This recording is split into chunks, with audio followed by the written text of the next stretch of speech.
Ki-taek Kim worked as a driver, but lost his job a long time ago, and now drags out a miserable existence with his wife Chung-suk and 2 children of graduation age in a miserable basement apartment.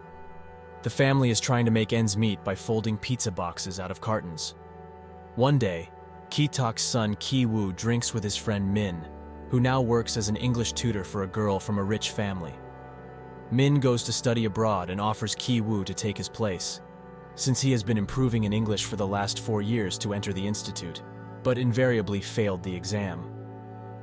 Ki-woo is being interviewed in the extremely luxurious and spacious mansion of the Park family. He impresses Mrs. Park with his knowledge and gets a job. Leaving the house, he notices a picture of the youngest son of the Parks on the wall. Under the pretext that the artistic potential of Togo should be developed, he offers to hire as an art mentor his friend named Jessica, who, according to him, studied at an art school in the United States. But in fact, this is his sister Ki-jung. After Ki-jung is hired at the Pak house as an art tutor for the Pak's young son Da-sun, she arranges everything so as to fire the Pak driver and replace him with her father, Ki-taek.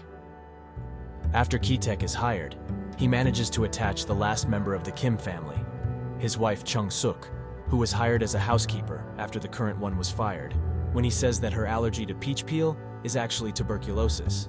One day, the Paks leave for a trip to the countryside. Ki-taek and his family take this opportunity to celebrate their clever scheme and drink expensive wines that are in the house. Suddenly, the former housekeeper Moon Kwang arrives, who says she has come to pick up some of her abandoned things.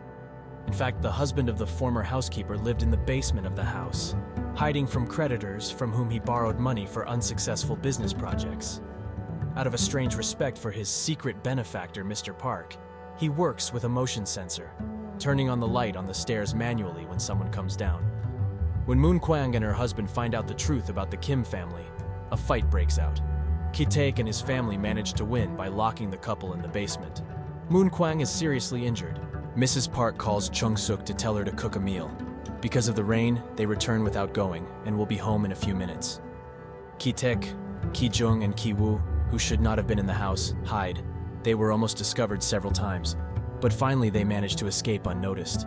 The 3 run through the pouring rain down the hills, returning to their poor neighborhood, where they discover that the water is already waist-deep and sewage has flooded apartment buildings, including their own basement dwelling. Ki-woo wanders around the apartment to find a large stone given to him by his friend at the beginning of the movie. 3, along with other homeless people, are sleeping in a school that has become a shelter. The next day, Mrs. Park, unaware of the family's problems, plans to throw a birthday party for her son and invites the entire Kim family to take part in the celebrations. Ki-woo, who feels responsible for the whole chain of events, descends into the bunker, carrying a large stone with ambiguous intentions. Ki-woo discovers that the former housekeeper died of her wounds. Her husband attacks Ki-woo. Her husband manages to get out of the basement and stun Ki-woo with a stone blow. He takes a knife, looks for Kims in a small crowd, and tries to stab them. In the confusion, he strikes only at the rich guests, because they block his passage to the true goals. He fatally wounds Ki-jon. Parks' son faints from the sight of blood. Then Moon Kwang's husband attacks Chung-suk. Ki-taek, grieving over the body of his dying daughter, prepares to help his wife, and Mr. Park tries to escape with his unconscious son, shouting to Ki-taek to throw him the car keys. Chung-suk manages to kill Moon Kwang's husband.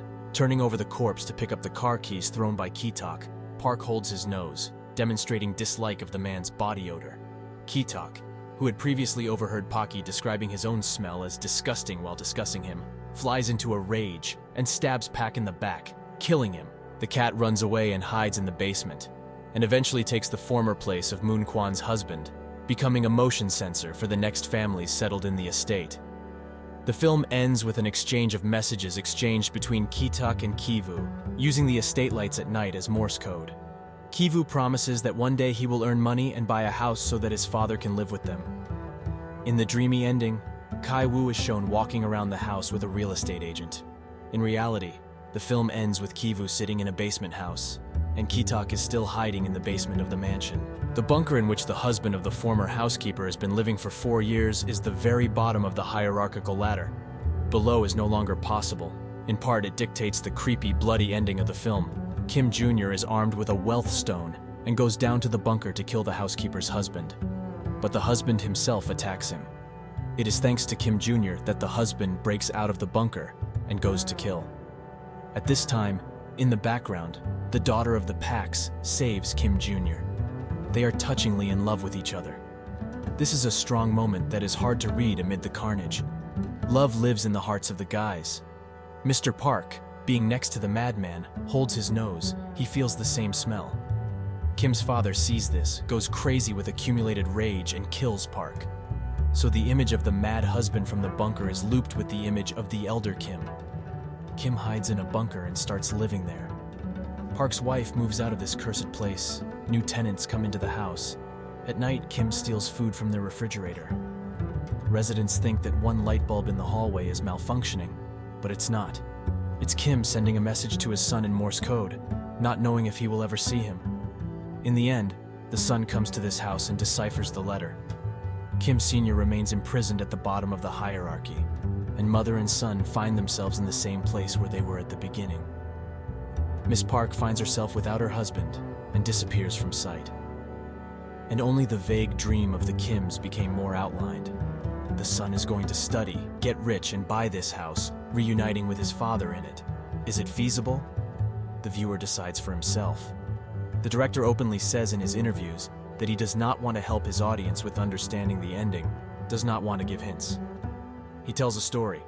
The poor tried to cheat their way out of the bottom to the top of the hierarchy. They failed. On the one hand, the open final gives hope that Kim Jr. will succeed. He will study, buy the house, and save his father. He is really talented and smart. But on the other hand, how many years will it take? And will they be able to be happy after the carnage they have staged? We think not. Korean unemployment and a bloody family history almost deprives them of their chances of happiness. And this terrible, frightening idea of hopelessness, in fact, is what Bong Joon-ho wants to convey to us.